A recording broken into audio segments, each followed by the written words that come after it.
On the other side of the country, a young teenager was enamored with Stan Freberg's work. The humor, the attitude, the edginess.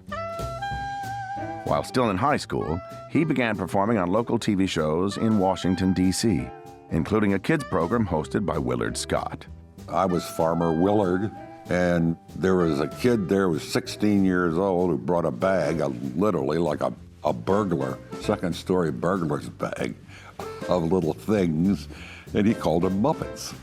And that was the first show that Jim Henson ever did. Jim Henson and his wife-to-be Jane soon got their own show, Sam and Friends, airing every night in Washington, D.C. Sam and Friends. The platter they're playing on this TV show seems to have gotten stuck. Maybe if I just hit the television like this. TV puppeteers used a traditional puppet theater. But Henson was among the first to understand the potential of the new medium. The TV frame was his stage, which meant puppets could move in ways they never had before. Some of us are absolutely adorable. Some of us are ugly and we like it that way.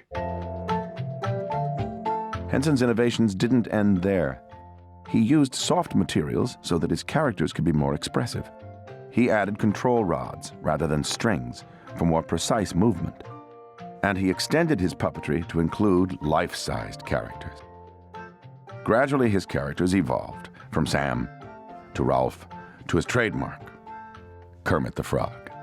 And they all really were a little part of Jim, because Kermit really is Jim Henson. Kermit was his soul, his spirit, his love, and he was just a gentle soul. I want the cheap stuff. Cheap, cheap, cheap. Sorry, but that other coffee is for the birds. Throughout the 50s and 60s, Jim Henson made a good living in puppetry, primarily through commercials. Want a cup of Wilkins coffee? What'll Mr. Wilkins do if I don't? Oh, he'll probably put his foot down. In the late 1960s, public television producer Joan Gans Cooney was looking for a puppeteer for a new series she was developing called the Preschool Education Television Show. An associate made a suggestion. She called and said, "You've got to go to the Johnny Victor Theater and see a screening of a reel of commercials by someone named Jim Henson." And I went, I remember just almost falling in the aisle laughing at these Chinese food commercials and Wonder Bread commercials and so on that he had done. Here, hold this. Oh, boy, he's a hot salesman. Cooney asked Henson if he would create the puppets for her new series, which would soon have a much catchier name, Sesame Street.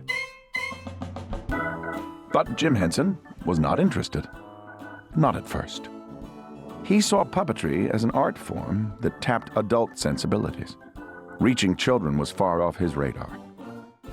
In time, he came to see the unique value of the Sesame Street project, and he got on board, wholeheartedly. I call my bathtub Rosie. Ernie, why do you call your bathtub Rosie? What's that? I said, why do you call your bathtub Rosie? Because every time I take a bath, I leave a ring around Rosie. Yeah, man! Jim Henson's ability to engage children and adults was pitch perfect for Sesame Street.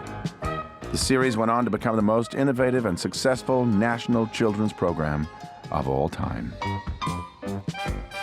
A wide range of gifted people share credit for Sesame Street's success, but Jim Henson's characters were pivotal.